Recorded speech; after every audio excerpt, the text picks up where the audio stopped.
Hey, thanks for having me here. My name's Ira Hamman. I am the treasurer at Chippewa Local Schools, and I am delighted to be here. I'm married to a lovely lady by the name of Tamra. Between the two of us, we have, give or take, 8 kids and about 22 grandkids. Went to Akron U. I have a degree in accounting. Actually, I'm a CPA, got a master's in tax. Most of my career has been in finance and administration. About 15 years ago, I moved to the financial service industry, worked for Merrill Lynch for a little bit, moved to a company called VALIC, which was a 403B provider in the public school arena. As a result of that, I got a passion that I wanted a treasurer's license and wanted to start working in a school district. So I started out at Fremont City Schools back in 2019, and here I am today in Chippewa.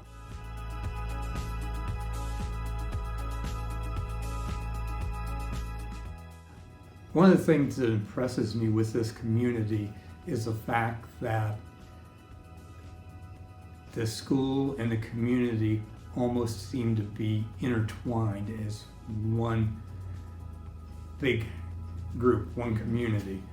And so that's, to me, that's appealing. Does that sometimes create ambiguity because you don't know who to go to because it is so intertwined? But that is one of the things that I do find very rewarding with the community.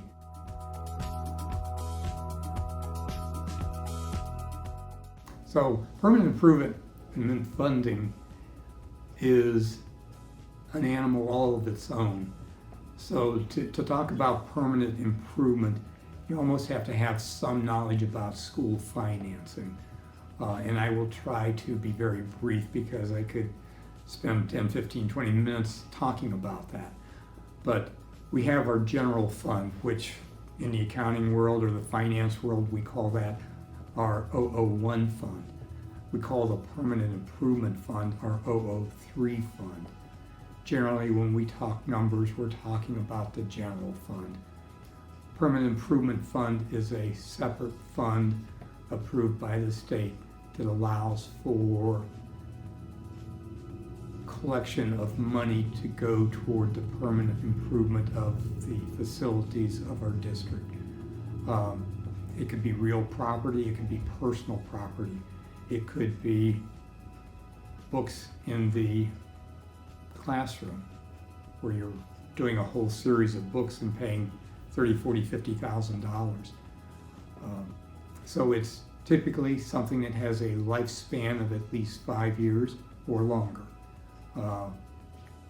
It's not meant to be for just normal maintenance and repair or wear and tear, but it is for those things that have a long extended life. Typically it's funded through a levy.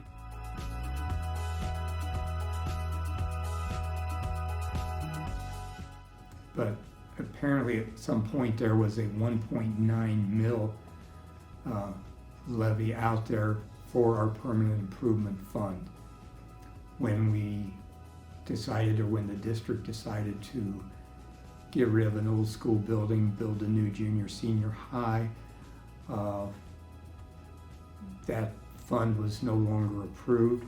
In its place was a $0.5 mil permanent improvement levy, which really goes toward just the new building itself.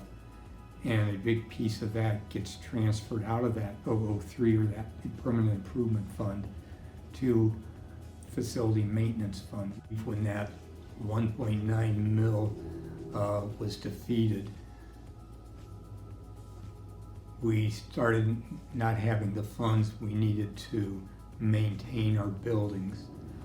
I believe part of that was also with the intention of tearing down Hazel Harvey and adding on to the Central Intermediate School. So it was a mindset of why put money into a building that's going to be destroyed in 2, 3, 4, 5 years to create a new building. So at the time, I think the thought process was good. But where we sit today, hindsight says, yeah, maybe that wasn't the right thing to do.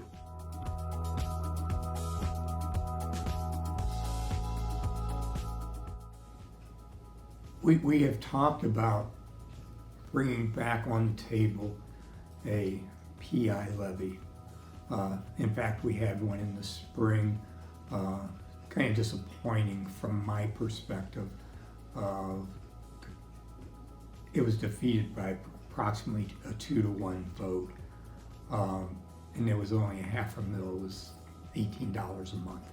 I can interpret that to say that the people of this district don't care about the education of their kids, but I really don't think that's it. I think it's lack of understanding how schools are funded, because, as I mentioned earlier, the fabric of this community, the school and the village, the district, all seem to be interwoven, and I think there is a strong concern about the quality of education that our kids receive.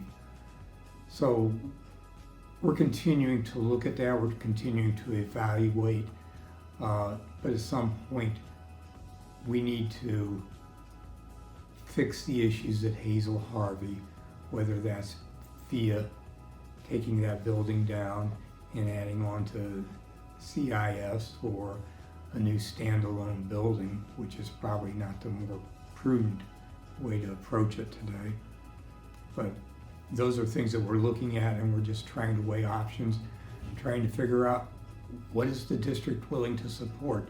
Because ultimately, at the end of the day, the students that we educate are your kids, and we want to do what's right for your kids, but you've got to give us the information, you've got to let us know what's important for you, and then you've also got to support it.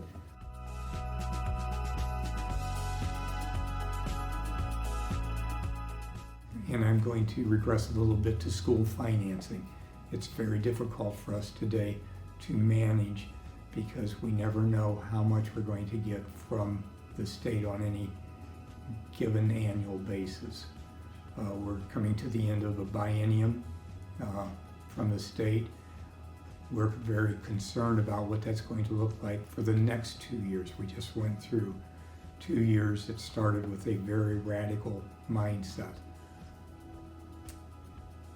And if I was to piggyback on that, one of the things that's happening today is Columbus is giving more money to private schools. As a result, it takes money out of the coffers for public school education.